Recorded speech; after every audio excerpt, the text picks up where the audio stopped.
Hello' students, তো তোমালোকে যদি নিজৰ ইউনিট টেষ্ট এক্সামৰ কাৰণে যদি প্ৰিপেয়াৰ কৰি আছা বা পিছলৈ হাফ ইয়াৰলিৰ কাৰণে যদি প্ৰিপেয়াৰ কৰি আছা, এটা টপিক তোমালোকৰ আহিব, সেইটো হৈছে ৰচনা। তো বহুতো ষ্টুডেণ্টে মোক কৈ আছিলে কিছুমান ইম্পৰ্টেণ্ট ৰচনা দিবৰ কাৰণে। আজি এই ভিডিঅ'ত আমি কিছুমান আলোচনা কৰিবলৈ গৈ আছোঁ কমন ৰচনা, যোনখিনি অহা চান্স খুবেই বেছি হয়।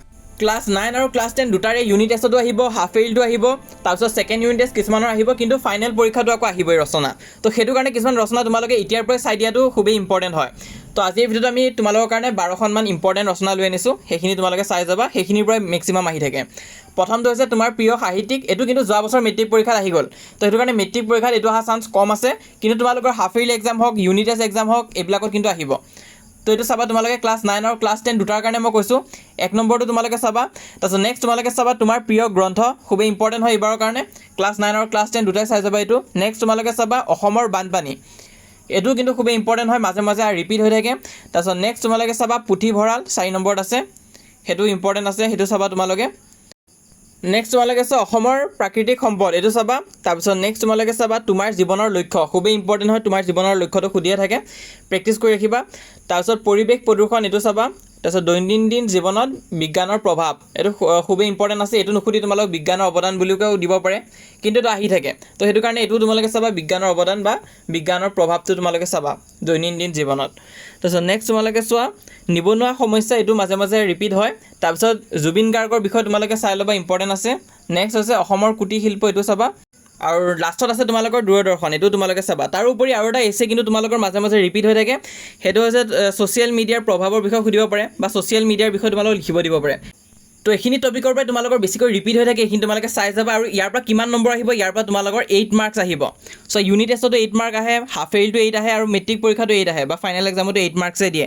তো সেইটো কাৰণে এই 8 নম্বৰটো মিছ নকৰিবা, চবতছে বেছি মাৰ্ক তোমালোকৰ ৰচনাতে থাকে, সেইটো কাৰণে ৰচনাখন ভালকৈ চাই যাবা। আৰু লিখোঁতে সদায় পইণ্ট ৱাইজ লিখি যাবা। প্ৰথম এটা দিবা আৰম্ভণি বুলি দিবা, তাৰপিছত তাৰ ধৰি লোৱা কিছুমান উপকাৰ দিলা, অপকাৰ দিলা, তাৰপিছত তাৰ বিষয়ে অকণমান লিখিলা, আৰু লাষ্টত সামৰণি দি দিবা। ইয়াৰ উপৰি যদি কোনোবাই বিচাৰি আছে যে PDF নোটছ লাগে তোমালোক, তেনেহ'লে তোমালোকে আমাৰ পৰা PDF নোটছ ল'ব পাৰিবা মেট্ৰিক পৰীক্ষা 2027ৰ বাবে, য'ত আমি অসমীয়াৰ গোটেইখিনি বস্তু কভাৰ কৰি থৈ দিছোঁ। অসমীয়াখন অলৰেডি আমাৰ হৈ গৈছে 149 ৰুপিছতে, তোমালোকে গোটেই PDFটো লৈ ল'ব পাৰিবা, য'ত ফুল কোৰ্চ আছে তোমালোকৰ মেট্ৰিক পৰীক্ষাৰ বাবে, যি টপিক আহিব গোটেইখিনি আমি কভাৰ কৰাই দিছোঁ। PDFটো কেনেকুৱা হ'ব মই দেখাই আছোঁ, চোৱা তোমালোকে ইয়াত চোৱা চেপ্টাৰ ৱাইজ চামাৰি পাবা, PYQ পাবা, তো গোটেইখিনি বস্তু পাবলৈ গৈ আছা। তো ইয়াত চোৱা, ইয়াত আমি মেইন বুকৰ চেপ্টাৰখিনিটো দিছোঁ, তাৰোপৰি ৰাইটিং পাৰ্ট আৰু গ্ৰামাৰ পাৰ্টো আমি এড কৰি দিছোঁ। তো ইয়াত বৰগীতটোৱে ধৰি লোৱা তোমালোকে চোৱা, প্ৰথম তোমালোকে সাৰাংশটো পাবা, তাৰপিছত 1 নম্বৰ প্ৰশ্নখিনি পাবা উইথ এনচাৰ্ছ পাবা, তাৰপিছত নেক্সট 1 নম্বৰ পিছত 2 নম্বৰ ইম্পৰ্টেণ্ট প্ৰশ্ন, তেনেকুৱাকৈ গোটেইখিনি চেপ্টাৰ আমি ডিছকাছ কৰিছোঁ। তো তাত তোমালোকে ল'লে মানে সুবিধা হ'ব, তোমালোকে সোনকালে বস্তুখিনি শেষ কৰিব পাৰিবা চিলেবাছখন তোমালোকৰ, কাৰণ গোটেই কিতাপখন প্ৰথম চাওঁতে বৰ ডাঙৰ ডাঙৰ লাগে, তো এনেকৈ যাব পাৰিবা। তো এইখিনি ল'লে তোমালোকে আমাৰ ষ্টাফক কণ্টেক্ট কৰিলে হ'ল, প্ৰথমতো আছে, ছেকেণ্ডতো তোমালোকে কণ্টেক্ট কৰিব পাৰিবা। আৰু তাত কৈ তোমালোকে ক'লেই হ'ল যে ক্লাছ 10 আছামিজটো লাগে বুলি জনালেই হ'ল। আৰু ক্লাছ 9ৰ কাৰণে একো নাই নেকি, ক্লাছ 9ৰ কাৰণে আমাৰ এখন ইবুক ওলাইছে নতুনকৈ, তোমালোকে ক্লাছ 9ৰ যদি হয় তেনেহ'লে এই PDFটো ল'ব পৰা। ইয়াত আমি গোটেই ইংলিছৰ কোৰ্চটো কমপ্লিট কৰি থৈ দিছোঁ, ক্লাছ 9ৰ বাবে যি আহিব, ইম্পৰ্টেণ্ট MCQয়ে হওক বা 2-3 মাৰ্কছৰ কুৱেশ্যনে হওক, চামাৰি হওক, তাৰপিছত ৰাইটিং ছেকশ্যনো গোটেই কমপ্লিট কৰা হৈছে, আৰু গ্ৰামাৰ ছেকশ্যনো কমপ্লিট কৰা হৈছে। এখন ক্লাছ 9খন হয়, ক্লাছ 10ৰটো অলৰেডি ওলাইছিলে। তো ইয়াত MCQ আদি আছে, তাৰোপৰি নেক্সট তোমালোকে চোৱা পইণ্ট ৱাইজ চামাৰি আদি আছে, আৰু তাৰপিছত ইম্পৰ্টেণ্ট কুৱেশ্যনছ উইথ এনচাৰ্ছ আছে। তো এইখন তোমালোকে পাই যাবা। তাৰোপৰি গ্ৰামাৰ পাৰ্ট, ট্ৰান্সলেশ্যন, এম্প্লিফিকেশ্যন যি আছে তোমালোকৰ চিলেবাছত গোটেইখিনি আছে ৰাইটিং পাৰ্টৰ পৰা। ৰাইটিং পাৰ্টৰ উপৰিও গ্ৰামাৰ পাৰ্টটো আমি ইনক্লুড কৰি থৈ দিছোঁ। তো ল'ব হ'লে তোমালোকে এই হোৱাটছএপত ইয়াত দিয়া নাম্বাৰখিনিত কণ্টেক্ট কৰিবা। তো ইয়াত তোমালোকে হোৱাটছএপত কণ্টেক্ট কৰিলে তোমালোক দি দিয়া হ'ব। তাৰোপৰি যি হ'ল এতিয়ালৈ আমাক হোৱাটছএপত জইন কৰা নাই, সোনকালে জইন কৰা, তাত আমি ফ্ৰীতে সহায় কৰি গৈ আছোঁ।